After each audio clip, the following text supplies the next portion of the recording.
आप सब से काफ़ी बार बोला है कि हिंदुस्तान में लोकतंत्र पर आक्रमण हो रहा है और इसका हमको हर रोज़ नए नए उदाहरण मिल रहे हैं।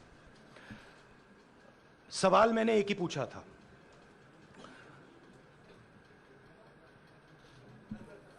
फाउंडेशन पे जाता हूं, अदानी जी की शेल कंपनीज हैं, अदानी जी की शेल कंपनीज हैं, उसमें 20,000 करोड़ रुपया किसी ने इन्वेस्ट किया। अदानी जी का पैसा नहीं है, अदानी जी का इंफ्रास्ट्रक्चर बिजनेस है, पैसा किसी और का है। सवाल यह है, ये जो 20,000 करोड़ रुपए हैं ये किसके हैं? यह सवाल मैंने पूछा। मैंने पार्लियामेंट हाउस में प्रूफ देके, जो मीडिया रिपोर्ट से मैंने निकाला, अदानी जी और नरेंद्र मोदी जी के रिश्ते के बारे में डिटेल में बोला। रिश्ता नया नहीं है, रिश्ता पुराना है। जब नरेंद्र मोदी जी गुजरात के सीएम बने थे तब से रिश्ता है और उसके बहुत सारे पब्लिक प्रूफ्स हैं।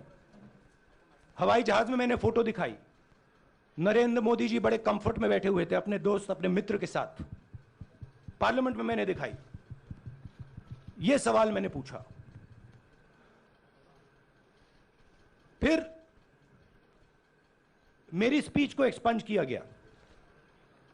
मैंने स्पीकर को डिटेल चिट्ठी लिखी, पॉइंट बाय पॉइंट, कि मैंने कहा कि एयरपोर्ट्स अदानी जी को रूल बदल के दिए गए हैं। ये लीजिए रूल की कॉपी जिसको बदला गया है। चिट्ठी लिखी, कोई फर्क नहीं पड़ा। फिर मेरे बारे में मंत्रियों ने पार्लियामेंट में झूठ बोला कि मैंने विदेशी ताकतों से मदद मांगी। मैंने ऐसी कोई बात नहीं की है। मैंने कहा स्पीकर से, मैंने जाके कहा, स्पीकर सर, पार्लियामेंट का नियम है कि अगर किसी मेंबर पर कोई एक्यूजेशन लगाता है तो उस मेंबर को जवाब देने का हक होता है। मैंने एक चिट्ठी लिखी, उस चिट्ठी का जवाब नहीं आया। दूसरी चिट्ठी लिखी, उस चिट्ठी का जवाब नहीं आया। फिर मैं स्पीकर के चेंबर में गया। मैंने स्पीकर सर से कहा, स्पीकर सर, यह कानून है, यह रूल है, इन्होंने झूठा आरोप लगाया है, मुझे आप बोलने क्यों नहीं दे रहे हैं? स्पीकर सर मुस्कुराते हैं, कहते मैं नहीं कर सकता। और फिर उसके बाद आपने सबने देखा क्या हुआ। सवाल पूछना मैं बंद नहीं करूंगा। नरेंद्र मोदी जी का अदानी के साथ क्या रिश्ता है और 20,000 करोड़ रुपए किसके हैं, मैं पूछता जाऊंगा। मुझे कोई डर नहीं लगता इन लोगों से।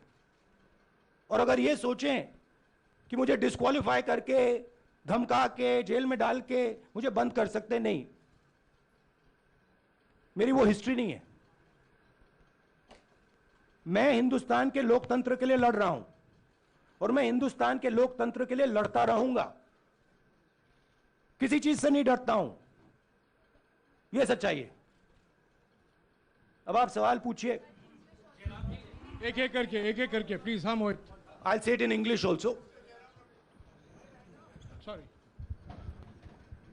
I'll say it in English also. The question begins few weeks back in Parliament, where I asked the Prime Minister a very specific set of questions. Question number 1, 20,000 crore rupees or $3 billion are in shell companies owned by Mr. Adani. Mr. Adani could not have generated this money. He's an infrastructure business. Where did this money come from? Whose money is it? That was the first question. Whose shell companies are there? These companies are working in the defense field. Why does nobody know whose money this is? There is a Chinese national involved in this. Why is nobody asking the question, who is this Chinese national? That was the first question. Second question was, set of questions with proof. What is the Prime Minister's relationship with Mr. Adani?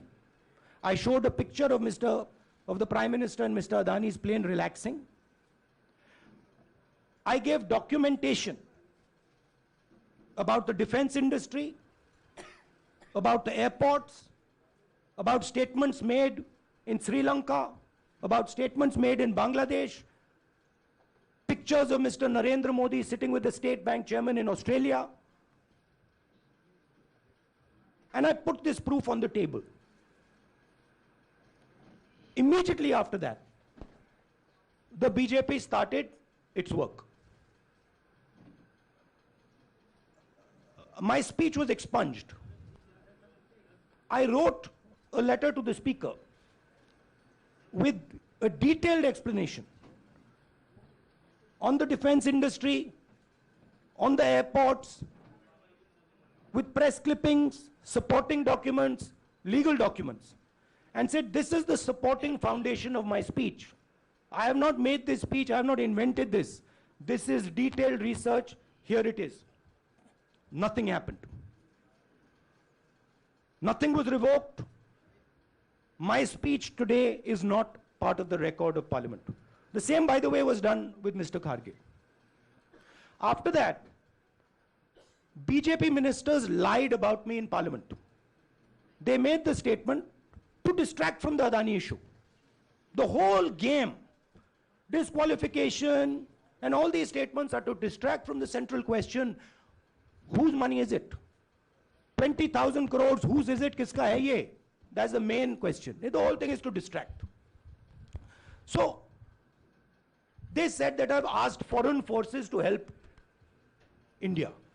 Most ridiculous statement. I have never made such a statement. You can look at all the conversations I had in the United Kingdom. Not one such statement was made. In fact, I said this is India's problem. India has to resolve this problem, right?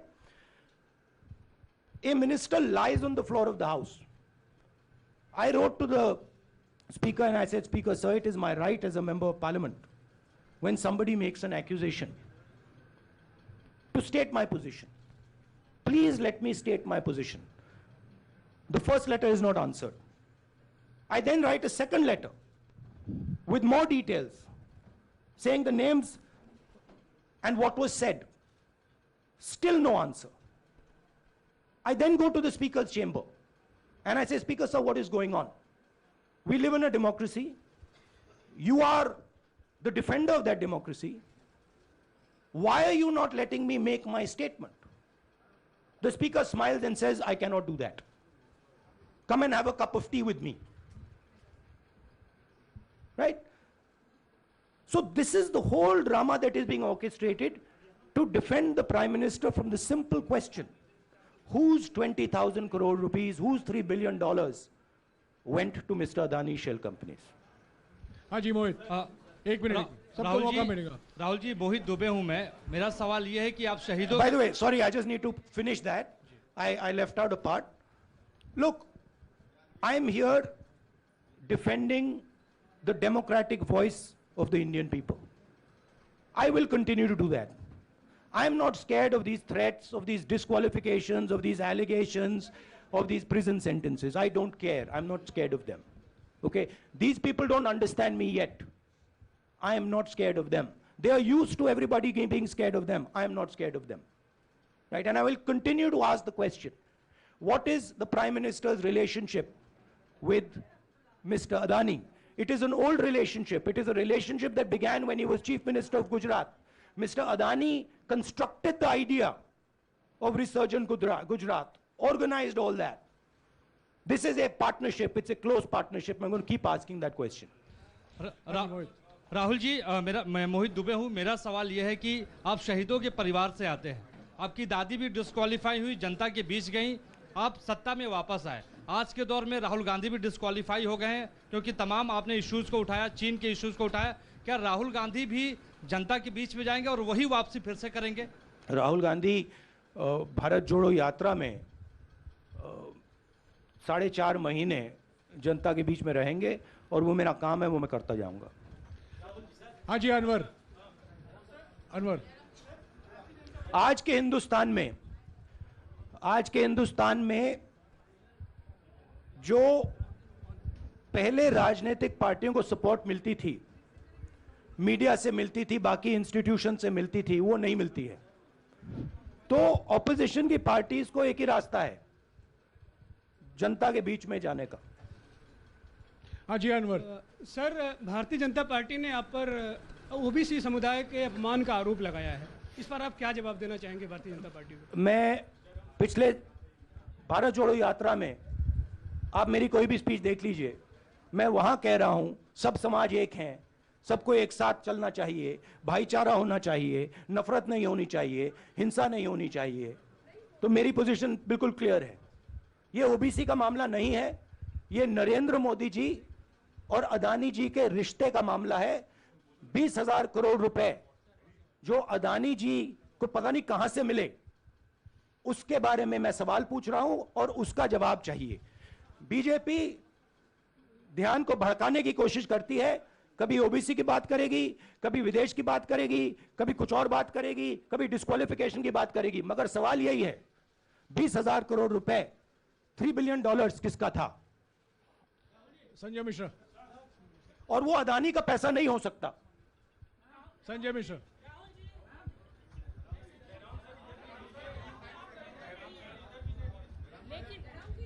आपने कहा आप डरते नहीं हैं, लेकिन state के target पे हैं और स्टेट आपके खिलाफ है, पूरी स्टेट, पूरी मशीनरी आपके खिलाफ है। ऐसे में आपके सामने चैलेंजेस बहुत बड़ा है, तो रास्ता क्या है, रणनीति क्या है? देखिए भैया, चाहे स्टेट हो चाहे कुछ भी हो, मैं सच्चाई को देखता हूं, मुझे और किसी चीज में इंटरेस्ट नहीं है। मैं सच्चाई बोलता हूं। राजनीति में ये फैशनेबल बात नहीं है, मगर ये बात मेरे खून में है। मैं और कोई रास्ता निकाल ही नहीं सकता हूं। और उधर राहुल गांधी के आरोपों पर असम के मुख्यमंत्री हेमंत बिश्व शर्मा ने पलटवार करते हुए कांग्रेस पर बड़ा हमला किया है। 5 साल राहुल गांधी जी ने किसी को अपोलॉजी नहीं किया। ये अपोलॉजी नरेंद्र मोदी जी के लिए नहीं था, ये अपोलॉजी ड्यू था सारे ओबीसी कम्युनिटी के लिए। तो आज भी आप देखिए, कोर्ट वर्डिक्ट का बाद भी तो अपोलॉजी नहीं है। कोर्ट वर्डिक्ट का बाद भी ऐसे लड़ाकू विमान होके बैठा हुआ है कि भाई हम जुडिशियरी से ही फाइट कर लूंगा। भाई ये कोई व्यक्तिगत युद्ध नहीं है। आपने अगर कोई कम्युनिटी का खिलाफ बोलता है तो कम्युनिटी का तो लोगों का, अगर आपका कोई आप सोचता है कि आपका प्राइड है, आपका प्रेस्टीज है, आपका अहंकार है, तो हमारे देश का ओबीसी कम्युनिटी का भी तो अहंकार है। तो वहीं केंद्रीय मंत्री गिरिराज सिंह ने भी राहुल गांधी पर जमकर निशाना साधा है। इनसे भी जैसा कि आ रहा है माहौल, सारी चीजें निकल करके, कोर्ट ने इनसे भी कहा आप माफी भी नहीं मांगेंगे और जाति सूचक को गाली देंगे। उनको पता नहीं होगा कि मोदी मतलब 2-4 फैमिली मोदी है, ये नरेंद्र मोदी का परिवार ही मोदी है। ये मोदी परिवार पूरे देश में है। सब जानते हैं, मगर डरते हैं। तो अगर नरेंद्र मोदी जी ने उनसे कहा कि भैया ध्यान उधर करो, ध्यान उधर करेंगे। मगर सवाल यही है 20,000 करोड़ रुपए किसका है? हाँ जयनेंद्र। राहुल जी पूरी कांग्रेस पार्टी, सर पूरी कांग्रेस पार्टी ये कह रही है कि आप चाहे वो गुजरात की कोर्ट ने आपको सजा सुनाई या आपका निलंबन हुआ, ये सब कुछ केंद्र सरकार प्रधानमंत्री के इशारे पर हो रहा है। लेकिन बीजेपी कह रही है कि कानून ने अपना काम किया है। तो जो ये दलील है कि कानून ने आपको सजा दी है और उसी की वजह से आपका निलंबन भी हुआ है, इस पर आप क्या देखिए, कहेंगे? लीगल मैटर है, लीगल मैटर है। मैं हिंदुस्तान के लीगल सिस्टम को रिस्पेक्ट करता हूं। मैं लीगल मैटर पे इस प्रेस कॉन्फ्रेंस में बात नहीं करना चाहता हूं। हाँ संजीव, अगर आपके लीगल सवाल होंगे तो आप हमारी लीगल टीम से पूछ लीजिए। Sanjeev, 1 minute Sanjeev.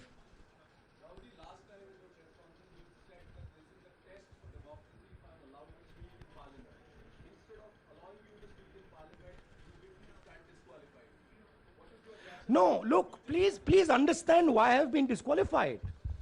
I've been disqualified because